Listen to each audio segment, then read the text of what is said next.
The Duck Knight Rises is coming soon. It will feature the original Darkwing Duck. The terror that flaps his wings in the night is back and ready for action. Bringing back the Darkwing Duck to its original glory in The Duck Knight Rises will have some expenses right out of the gate. That will include getting Jim Cummins, the original voice of Drake Mallard, to come back and do the voice once again of the Darkwing Duck. Also, another expense will be to hire Disney Pixar as the animation company, and also hire John Lasseter, who is responsible for creating Toy Story, Cars, and many other motion pictures. Also paying the copyrights to Disney that holds the Darkwing Duck, and getting the original writer Tad Stones to help create this motion picture. The appropriate time phase for The Duck Knight Rises will be that it will be completed in 6 years at the longest.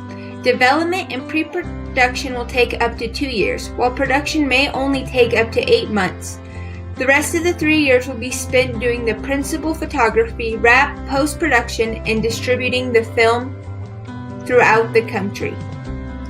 The Duck Knight Rises will be so unique that investors will not want to miss out on being a part of. It'll be unique because we are going to keep it original to the Darkwing Duck while also allowing us to have better technology, graphics, and all-around quality of the film.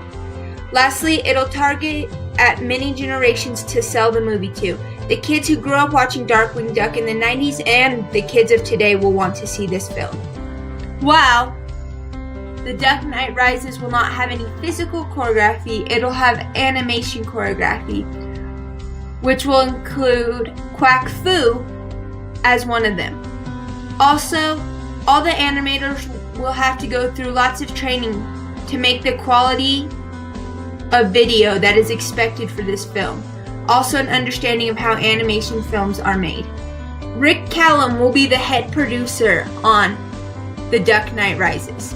I will choose Rick Callum, known for his work on Star Wars. I'll choose him because I would already have Disney's head animator John Lasseter for the animation side, and Rick Callum would be able to help create the action scene in Star Wars.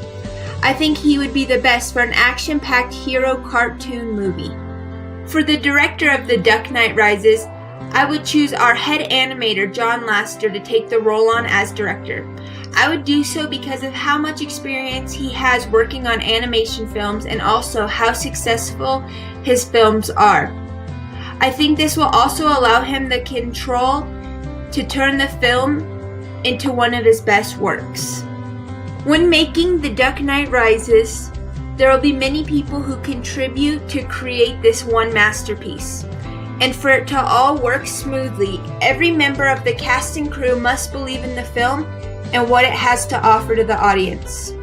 They also must be hardworking, have hustle, and be overachievers to accomplish this film on time with the best quality. When researching graphic video and audio editing softwares, there are many to be used. But for modeling and rigging, I will use Autodesk Maya. And then for sculpting, I will use Pixology ZBrush. Lastly, for visual effects programs, I would use Houdini, and then I would try to get Disney's permission to use their very own animation program called Presto. When creating The Duck Knight Rises, I want the music to be something original but also catchy that will get the song stuck in the viewer's head. Christoph Beck is the composer I would like to use to bring back the Darkwing Duck in The Duck Knight Rises. I believe he is the best because he has worked on Frozen, which has catchy music, but also Ant-Man, which is also a hero crime-fighting action aspect to the music. For the location of filming The Duck Knight Rises, I am going to choose Walt Disney Studios in Burbank, California. It is a 51-acre lot filled with sound stages, backlots, and many other needed spaces. I believe Disney Studios will be the best because the Darkwing Duck is originally their creation, and I would love The Duck Knight Rises to be a Disney Pixar animation movie. Lastly, when it comes to animation style, I believe that for this specific project of bringing back the Darkwing Duck, it needs to be done in a traditional art style. This will allow it to keep the original look while revamping it with all the editing that is available today. I believe that the 2D look will look better on this project than the 3D look. Thank you for watching my presentation on The Dark Knight Rises motion picture filmmakers.